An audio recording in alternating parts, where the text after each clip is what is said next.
Hey guys, welcome to another episode of The Vinyl Den, your channel for record collecting by record collectors. I'm Nick. Today I'm talking about some really interesting looking releases that are coming out over the next several months.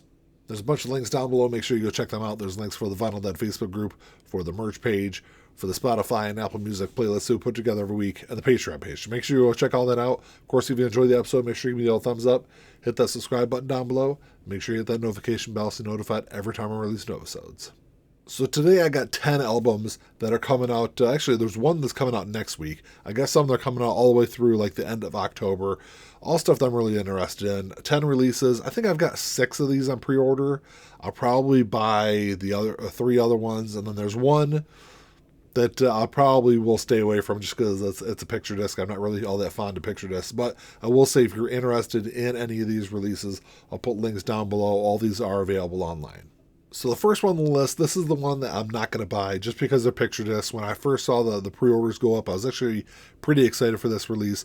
This is Black Sabbath, Hand of Doom. This is going to come out August 18th, so this is the one that comes out next week. It's going to run you about $250 online. This is all the first 8 Black Sabbath albums. So you got everything from their debut album all the way through Never Say Die, which I've got them all on vinyl anyway, but I was really interested in this box set until I saw they're all picture discs. Once I saw their picture discs, it was a hard pass for me. Picture discs are really kind of up, they're really kind of hit or miss for me. I know a lot of the newer ones I picked up tend to sound pretty good, but the sound quality just overall is not great on picture discs, so I'll stick to the standard versions I have. I know there has been a Black Sabbath Ozzy era box set that's been released previously, so that's why I was kind of hoping that this Hand of Doom box set was going to be something along those lines, but unfortunately it's not. It's limited and numbered to 4,000 copies. So it's not going to be. I think this will be one that probably be pretty easy to pick up there for a while. I think it's only available through Rhino. I think is where you can get it from. But like I said, I'll drop links down below if you're interested in that release. And then the next week after that, August 25th, I think is going to be a huge week for releases. You got Alice Cooper releasing Road, which is his new studio album, his 22nd album. There's multiple variants of this that are going to be available. I know that if you go onto his website, there's a couple of different versions, a couple of different variants. I know there's a standard black version. There's also an indie exclusive version. I think the indie exclusive is on blue vinyl. I think I've got a red vinyl, a red copy is what I pre-ordered through my local record store. This one's going to run you about $35 online. This is the follow-up to his 2021 album, Detroit Stories, which I thought was a great album. I haven't been the biggest fan of the later part of Alice Cooper's career, but I thought Detroit Stories was a really great album. The interesting thing about Road is when they went in to record this album, Alice Cooper really wanted to kind of showcase his backing band. So this is all recorded live in the studio. According to what I read, there's no overdubs or anything like that. I think this is going to be a really great release. I'm really looking forward to that one. So the next 2 are both releases also coming out on August 25th. And one I've already got on pre-order. The other one I don't, but I'm definitely going to grab it on release day. So the first one, this is a jazz album, great jazz album that's been reissued just recently. Been reissued a bunch of times over the years, but I think this is going to be the definitive version of this one. This is Bill Evans' trio, Sunday at the Village Vanguard. This is a live album from 1961. And this is part of the Kraft Original Jazz Classic series, which they just released Waltz for Debbie also. Part of that series, which I think that was the release for last month. So I don't know why they did them in reverse order. But Waltz for Debbie is part 2 of this great live jazz album. Probably one of the greatest live albums ever released. But this one's going to run you about $40 online. It's going to sound great. Like I said, this is going to be the definitive version of this. This is all mastered by Kevin Gray, taken from the original analog tapes. It looks like it's going to be a really great release. So I'm definitely going to grab that one on release day. And then you've got MxPx, Find a Way Home. This is their new album. It's their 11th studio album. And MxPx has been doing something a little different over the last couple of years, at least with the last 2 releases.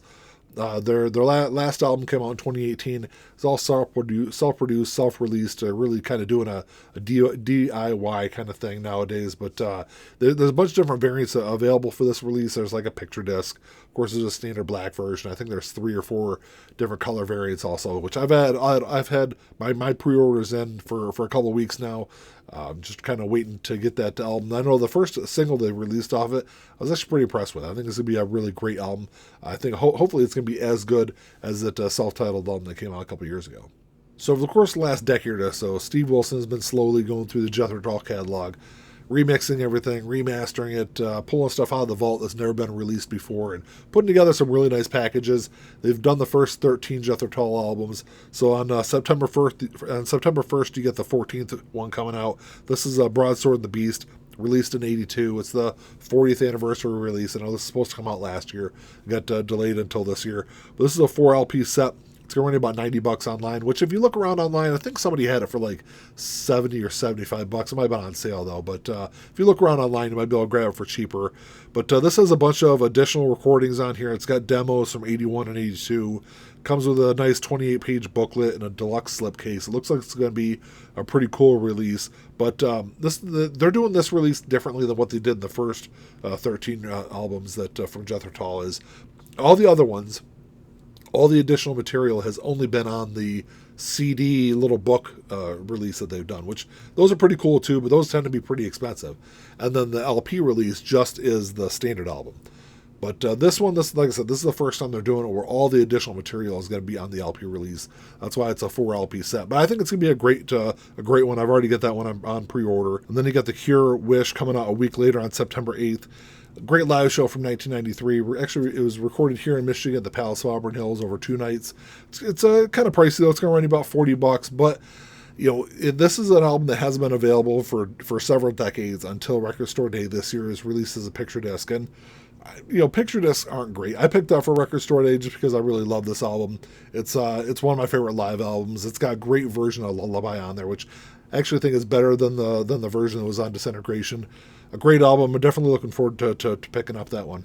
And then also on September 8th, you got a great album being reissued, an album that I have long considered probably the greatest, if not one of the greatest, debut albums of all time. And that is Guns N' Roses' Appetite for Destruction, released in '87. This is kind of pricey. It's going to run you about $50 online. I think you only get this through Guns N' Roses' website. Shipping on it is expensive. I think after shipping it was like $62 or $63, which I know is a lot. But what's different between this release and what has been coming out, been reissued for the last couple of decades, is this release has the original artwork on there, which the album hasn't been reissued with the original artwork since 2001. And if you want to get a copy of it, it's several $100. I do have an original pressing of it with the original artwork on there. It's but I definitely grabbed a copy of this on pre-order when it was first announced. I'm definitely looking forward to that one. And then you've got Goo Goo Dolls' Dizzy Up the Girl being reissued September 15th. It's going to run about $22 online. Came out in 1998. It was actually their 6th studio album. I didn't really realize. I know Goo Goo Dolls were definitely a different band. They were like a harder band earlier in the career. And then by the time Dizzy Up the Girl and some of the other releases came out, it kind of lightened up a little bit. But this is a great album. This one has Slide and Iris were both like gigantic hits on there. It's going to run you about $22 online, which is not a bad price for an album. This wasn't released on vinyl until 2015. So it was released in 2015. There's a 2018 reissue of this. If you want a copy of it, it's on Discogs, but it's going to cost you like, anywhere from $100 to $200 if you want to grab a copy. So I think $22 is a great price for that release. And then the last two on the list are two releases that they're controversial, but for very different reasons. The first one, this is Prince Batman. This is coming out on September 15th. It's going to run you $58 online, which is obscene for a 1 LP release. I know that I'll put the Amazon link down below. I think Amazon's only charging like $25, maybe $30 for it, so it's much more reasonable to grab it off of Amazon. This is been long out of print. This is a great soundtrack. Was released in '89 for, of course, the Batman film done by Prince.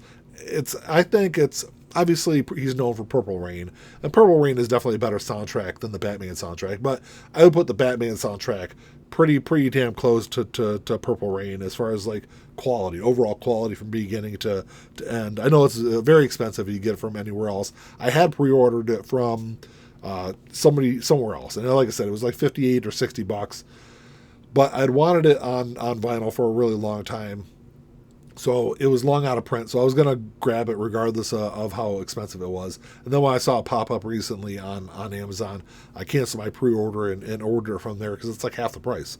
So it's that's definitely one that I've got on pre-order.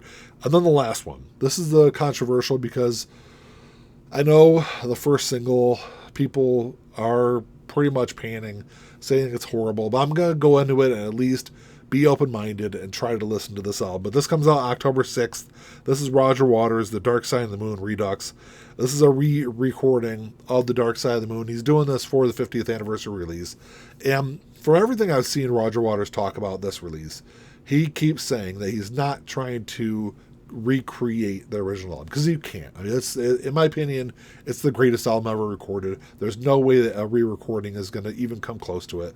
This is going to be a much more subdued release. If you listen to Money was the first track that was released off it.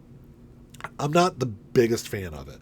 It's drastically different than what was on the original album, and it's slower. It's kind of, I know some people think it's kind of a boring track, but like I said, I'm going to try to go into this album. I've already got it on pre-order. I think the artwork actually looks pretty cool on it, but I'm going to try to go into it with an open mind and listen to the whole thing. It's going to be about $43 online. There's a bunch of different variants available on this. If you go on Roger's website, I think there's like 3 or 4 of them. I'm sure there's going to be like an indie exclusive version of it, but it's because it is The Dark Side of the Moon. Of course I'm going to buy it and check it out, but I really think this is going to not be a really great release, but I'm going to try. Well, that's all I got for you today, guys. Thanks for checking the show out. I know I do these Tuesday videos every week and talk about the releases for that week, but there's so many great albums that are coming out over the next couple of months. I want to do one and kind of expand and look a little bit further down the road than I typically do, but definitely some good ones. 10 albums. I know I'm going to end up with 9 of them. The Black Sabbath one I just can't do because of the picture disc, but drop me a comment down below. Let me know if you guys are looking forward to any of these releases or really anything else that's coming up down the line. I'd love to know what you guys think. If you enjoyed the episode, make sure you give me the old thumbs up. Hit that subscribe button down below. That's all I got. Until next time, keep on spinning. Peace.